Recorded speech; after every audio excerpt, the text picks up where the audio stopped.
Le marché crypto vient de perdre plus de 300 milliards de dollars en une semaine, et plus de 2,3 milliards de positions longues ont été liquidées. Votre portefeuille est sûrement dans le rouge, et chaque fibre de votre corps vous crie « Vends ». Mais si je vous disais que cliquer sur ce bouton pourrait être l'une des plus grandes erreurs de votre vie? Car c'est précisément ce qui sépare l'investisseur moyen du 1% qui construit une richesse générationnelle. Pendant que la majorité panique, les investisseurs avisés se préparent à acheter. Et ce que je vais vous montrer dans cette vidéo pourrait être l'une des choses les plus importantes de tout ce cycle. Pourquoi avez-vous envie de tout vendre? Ce n'est pas de votre faute, c'est de la psychologie. Un phénomène appelé l'aversion à la perte, la douleur de perdre est ressentie 2 fois plus fort que le plaisir de gagner. Résultat, quand votre portefeuille chute de 20% en une journée, votre cerveau est totalement détourné par la peur. Et devinez quoi? Les market makers, les baleines et les exchanges savent très bien comment exploiter ça. Ils provoquent ces chutes violentes pour déclencher vos instincts de survie et racheter vos cryptos à prix cassé. L'histoire est claire. Les plus grandes fortunes crypto se sont bâties dans ces moments de peur extrême. Alors, qu'est-ce qui a réellement causé ce crash? Pas un pays bannissant Bitcoin, pas une apocalypse, mais une tempête d'événements prévisibles. D'abord l'expiration massive des options, ensuite l'effet vendre la nouvelle après la baisse des taux, et surtout le fameux septembre rouge. Historiquement, c'est le mois le plus mauvais pour Bitcoin. Tout cela ressemble donc davantage à une chasse aux mains faibles qu'à la fin du marché haussier. Alors, comment analyser sans paniquer? La clé est simple, arrêtez de regarder les graphiques en 1 heure, un jour ou même en hebdo. Passez en mensuel. Vous verrez que ces baisses ne sont qu'une respiration du marché. Et un indicateur clé peut tout changer, la moyenne mobile 365 jours.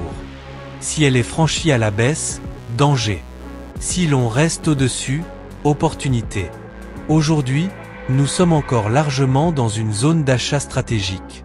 Mais concrètement, quelle stratégie adopter? Elle se résume en 3 temps. Avant la baisse, n'investissez que ce que vous pouvez vous permettre de perdre. Si vous paniquez, c'est que vous avez surinvesti. Pendant la baisse, utilisez le DCA, le Dollar Cost Averaging. Investissez régulièrement de petites sommes au lieu d'essayer de viser le point le plus bas. Après la baisse, concentrez-vous sur la qualité. Les projets solides survivent, les projets vides disparaissent. C'est dans ces moments que l'on ramasse des diamants dans le chaos. Alors, est-ce que c'est la fin du marché haussier? Pas vraiment. Si le prix crie la peur, les fondamentaux, eux, crient opportunité. Rien qu'en 2024, les ETF Bitcoin américains ont attiré 118 milliards de dollars. BlackRock détient à lui seul 85 milliards en Bitcoin. Les institutions retirent 7% de l'offre totale du marché. Ajoutez à ça le halving qui a réduit l'offre, et vous avez un scénario parfait. Demande record, offre en chute. Exactement ce que Satoshi avait prévu. Et ce n'est pas tout. La Fed a commencé à baisser ses taux. Et qui dit baisse des taux dit retour de la liquidité. Pas de liquidité, pas d'alt season. Mais avec le retour de la liquidité, le Bitcoin et les altcoins repartent. En clair, ce n'est pas juste une chute. C'est peut-être la dernière grande opportunité de ce cycle. Alors, comment identifier les gagnants?